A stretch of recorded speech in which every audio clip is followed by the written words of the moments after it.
Today in Washington, the executive branch's absolute confidence has officially collided with basic biology. As the hantavirus outbreak sends public health agencies into a tailspin, U.S. President casually told the press that the situation is hopefully under control. After all, this is the man who repeatedly claims he can solve massive geopolitical conflicts with a single phone call. But as the CDC and WHO issue strict health guidelines and point at quarantine charts, strict panicked guidelines regarding testing, quarantine, and imported cases, internet satirists are offering a brilliant suggestion. If U.S. President's negotiation skills are truly unmatched, he should immediately dispatch a special envoy to negotiate a ceasefire with the infected rodents, perhaps offering premium cheese relief package in exchange for a halt in virus transmission. According to official medical bulletins, the Centers for Disease Control and Prevention is aggressively expanding its containment protocols, tracking imported cases, and setting up mandatory isolation facilities. Meanwhile, the political establishment continues to treat a biological pathogen like a standard trade dispute. Financial markets are watching this bizarre disconnect with growing anxiety, realizing that a virus does not care about tariffs, executive orders, or the art of the deal.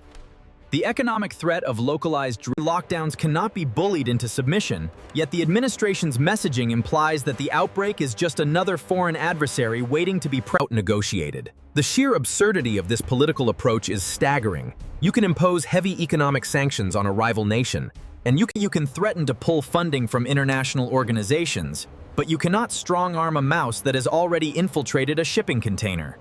The Federal Reserve is left trying to calculate the economic impact of supply chain disruptions, completely baffled by a political strategy that assumes a rodent-borne plague will simply back down if the president speaks loudly enough on the telephone.